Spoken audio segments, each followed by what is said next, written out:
jangan sampai nyesel gitu loh. Kita mati dalam keadaan syirik. Nauzubillah ya. Nauzubillah. Kita nih udah ditinggalin dua pegangan Al-Quran dan Sunnah. Itu Terus wajib. Rasulullah kasih spill lagi, nanti akan ada al-mubasyirat Mubasyirat. di zaman gitu kan. Nah, dan ternyata gitu kan, kehadirannya al-mubasyirat ini terakhir Al-Quran dan Sunnah. Terus kemudian karena jauhnya jarak 1400 tahun. 1400 tahun jarak kita dengan kenabian terakhir, maka banyaklah itu mulai syirik-syirik itu bermunculan yang sampai kita tuh nggak sadar lagi. Nggak sadar. Gitu kan. Dan memang yang gue tahu memang syirik itu berkembang dari zaman ke zaman. Dan mungkin di zaman Nabi Muhammad pun dulu Rasulullah menghapus syirik, ya pada zaman-zaman itu pun orang nggak menyadari kalau itu syirik gitu kan. Nah ini terjadi lagi nih di zaman kita. Nah petunjuk di Al-Mubasyirat ini ternyata lebih banyak pesan utamanya adalah membahas syirik gitu kan. Utama, yang paling utama. Dan menjelaskan, justru di sini Muhammad Qasim itu menyampaikan kabar bahwa mendeskripsikan nih bentuk-bentuk syiriknya itu apa-apa aja gitu. Oke, I see. Ini tuh sebuah peringatan, sebuah petunjuk. Jadi apa ya? Allah itu kurang sayang apa sama umatnya Nabi Muhammad gitu loh. Udah dikasih Al-Quran. Kayak kita jadi kayak ngerasa diperhatiin banget ya. Iya, udah dikasih Al-Quran gitu loh. Terus ada sunnah, dan ada lagi mubasyirat gitu. Ternyata yang benar itu seperti ini gitu loh. Tentang syirik, tentang hukum foto itu ternyata seperti ini. Hukum gambar makhluk hidup, akhirnya kita bisa jadi tahu kan, jadi paham. So gitu. Inilah solusinya untuk mempersatukan umat tentang masalah khilafiyah makhluk hidup. Jadi ya balik lagi kan, untuk menyatukan umat Islam yang terpecah menjadi 73 golongan ini adalah salah satunya kita harus ngeriset lagi. Ngeriset lagi dari awal adalah balik lagi ke agama tauhid. Karena itu balik lagi untuk kita benerin fondasi lagi jadinya. Kita harus bangun fondasi lagi yang kuat gitu loh, sama-sama. Nabi yang manusia paling suci, manusia yang paling mulia, dicintai sama Allah, terus di rumahnya ada gambarnya, malaikat Jibril nggak mau masuk, apalagi kita yang bukan siapa-siapa gitu loh. Nah itu. Ya gimana aja nggak nyampe, gimana mungkin juga kalau kita berdoa atau kita sholat mungkin nggak nyampe, ya kan? Mungkin nggak nyampe doa kita, mungkin terhalang ya karena ada gambar. Gimana kita doanya mau dikabulin kalau misalkan kita masih ada gambar-gambar yang terpampang gitu, sedangkan itu tidak boleh gitu. Ini apalagi satu negara kita banyak banget gambar makhluk hidup di jalan, semua platform semua punya emoji yang sama. Kalau misalkan berhubungan dengan sistem pemerintahan ya, kita sebagai warga negara ya, kita nggak bisa berbuat apa-apa gitu loh. Itu kan tanggung jawab mereka. Mereka lebih tanggung jawab nanti. Ada yang punya wewenang. Mereka yang bertanggung jawab. Jadi apa langkah yang kita lakuin dimulai dari rumah kita. Iya, dari tempat tinggal kita sendiri, dari diri kita sendiri. Iya, kita sholat di situ.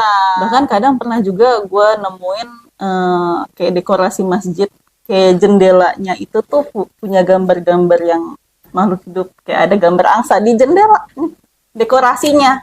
Mungkin dia tidak memajang foto ulama atau foto tokoh, tapi dekorasinya atau kayak di sajadah-sajadahnya. Oh iya, jadi emang ada mubasyirat juga tentang sajadah. Jadi Nabi itu nggak mau pakai sajadah yang ada gambarnya, tapi maunya polos kan. Di mimpinya Muhammad Qasim. Di mimpinya Muhammad Qasim nih. Jadi emang terbukti sekarang kita lihat ya sajadah. Itu kayak banyak banget yang kelihatan kayak simbol-simbol gitu loh. Kayak bentuk tanduk lah, bentuk mata satu lah, bentuk monyet. Kita tampilin contoh-contoh gambarnya. Ya, kalau misalkan editornya nemu ya, bisa dilihat di sajadah-sajadah ya, mungkin di Google juga banyak ya. Itu pun ada di mubasyiratnya. Dan mendingan kita kalau misalkan kita sholat, yaudah kita pakai sajadah yang polos saja, tidak ada gambar apa-apa. Jangan-jangan itu yang bikin sholat kita nggak nyampe. Real aja nggak mau masuk kan ke rumah itu Nabi. Berarti sengaja dong, iya kan? Nah ini dimasukin simbol permainan setan sengaja gitu loh, tipu daya setan. Dan itu juga yang mungkin menjadi gimana umat Islam ini bisa meraih statusnya kembali. Ada lagi yang banyak dilakuin sama orang-orang. Ada lagi. Jadi kalau misalkan kita sujud dan rukuk itu hanya untuk Allah ya. Tapi kan banyak sekarang orang-orang setiap orang yang mungkin yang dia hormati, setiap yang dia dianggap guru atau apapun, dia seperti tunduk, ya kan, membungkukkan, ruku, sungkem. Ada yang sampai sujud, saya lihat videonya gitu loh. Iya, tapi emang ada, memang itu syirik, itu ada juga di mubasyiratnya. Itu tidak boleh. even itu dilakukan kepada orang tua pun. Cuman banyak yang nggak fokus untuk di ajaran ini. Iya. Nggak banyak ustadz yang menyuarakan. Meskipun saya juga pernah dengar dari beberapa ustadz kita Iya. dari Salafi pernah Ada, dengar kan, kita tapi ada. ini diperjelas Nah. diperjelas lagi di sini Bu, di Mubasyirat ini. Itu. Oke. Kembali balik ke hadis yang 100 tahun itu, jangan-jangan ini permulaannya. Di samping kita suruh mensucikan diri dari syirik, ada lagi Mubasyirat tentang Perang Dunia Ketiga.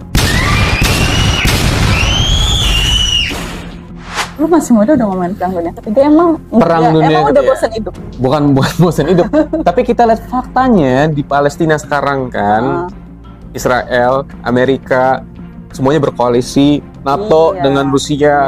Yang baru-baru ini Amerika baru aja ngirim kapal perang sama jet-jet tempur gitu loh. Maksudnya indikasinya tuh ke arah sana. Dan ada juga Ghazwahin. Ghazwahin. Ghazwahin itu perang melawan India. Dan itu juga ada di hadisnya. Jadi orang yang diselamatkan dari api neraka adalah orang yang berada di Yang ikut berperang melawan India. Iya, yang ikut Ghazwahin ini sama orang yang di barisannya Nabi Isa alaihissalam. Itu orang yang diselamatkan di api neraka. Jadi memang orang India memang pelaku kesyirikan terbesar. iya, bukan cuma Ketiga, perang dunia ketiga, tapi ada kebangkitan Islam. Setelah kebangkitan Islam ada lagi Dajjal, ada lagi turun Nabi Isa, keluar Yajud Majud. Terus akhirnya umat Muslim semuanya dimatikan serentak gitu loh. Saya setelah menonton beberapa video-video dia di YouTube, juga ada kalau misalkan kalian suka baca, kalian bisa buka di websitenya muhammadqosimpk.com. Jadi bisa langsung cross check, bisa langsung tabayun, bisa langsung kalian pelajari, dan akhirnya setelah mendapatkan Mubasyirat dan kita mengkaji, mempelajari, kan kita bisa mempersiapkan diri gitu loh. Iya. Apa yang bakal terjadi ke depan itu Allah kasih kisi-kisi.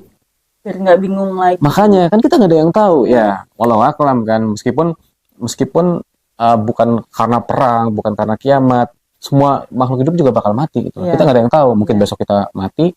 Cuma kan artinya kalau kita udah menyiapkan diri, ya kan, kita chance untuk dapat ampunan dari Allahnya itu kan lebih besar, dapat rahmat Allahnya lebih besar gitu. Karena rahmat Allah itu sangat luas. Rahmat Allah itu buat siapapun, ya, bagaimanapun keadaan dia, bagaimanapun dosa-dosa dia. Contohnya kayak Fir'aun aja deh. Fir'aun sebelum meninggal aja kan, dia mau bertobat kan, mau menyebut nama Allah, tapi Jibril alaihissalam saking keselnya disumpel lah. Udah telat gitu, saking keselnya kan, karena beliau udah saking zolimnya. Ya kebanyakan orang tuh gitu, harus ngeliat dulu, harus kejadian dulu baru nyesel. Kesimpulannya adalah saya mengajak umat muslim semuanya, siapapun dimanapun berada, ayo kita bareng-bareng aware tentang syirik dan kita berusaha menjauhkan diri dari syirik supaya pertolongan Allah itu menyertai kita dan rahmat Allah itu menyertai kita. Wabillahi taufiq wal hidayah. Wassalamualaikum warahmatullahi wabarakatuh.